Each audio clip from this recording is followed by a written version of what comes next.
Aujourd'hui sur le net, état d'urgence dans l'île de Jolo aux Philippines, les internautes expriment leur inquiétude. La Toile dénonce l'attaque menée contre une école de police à Lahore au Pakistan.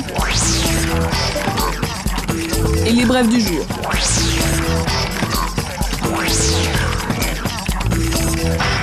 Aux Philippines, l'état d'urgence a été décrété sur l'île de Jolo où des rebelles islamistes ont menacé d'exécuter l'un des 3 employés de la Croix-Rouge qu'ils détiennent si le gouvernement ne leur cède pas le contrôle de la région.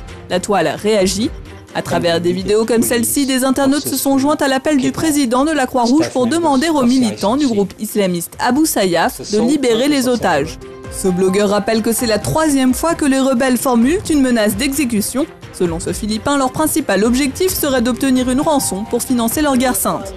En effet, le groupe soupçonné d'être lié à Al-Qaïda diffuse sur sa chaîne YouTube des vidéos expliquant que son but est de fonder un État islamique dans les îles du sud des Philippines, un pays en majorité catholique.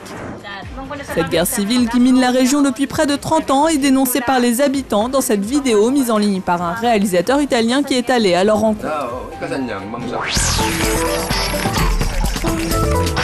12 personnes tuées. L'attaque spectaculaire revendiquée par les talibans et menée lundi contre un centre d'entraînement de la police près de Lahore dans l'est du Pakistan a été racontée par les internautes.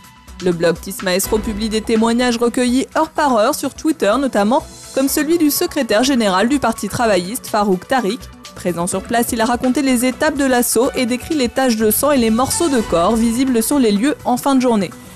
Sur le site CN Report, de nombreuses photos de l'attaque de l'école de police ont été régulièrement mises en ligne. Et rapidement, les internautes ont critiqué l'incapacité de l'État à protéger ses citoyens. Ainsi, pour ce blogueur pakistanais, le gouvernement est le premier responsable. Ce journaliste note quant à lui sur son blog que la longue série d'attentats en Inde et au Pakistan ces derniers mois est la preuve que le Pakistan a perdu le contrôle de la lutte antiterroriste.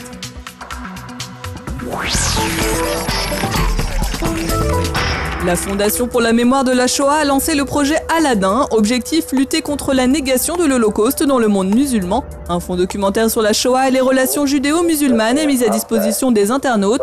Des traductions inédites de livres comme Si c'est un homme de Primo Levi ou du journal d'Anne Frank sont disponibles. Un Chinois a réalisé une demande en mariage originale sur le web à sa petite amie. Il a réalisé cette vidéo d'animation racontant leur histoire d'amour. La vidéo mise en ligne sur un forum chinois a été rapidement relayée par les internautes.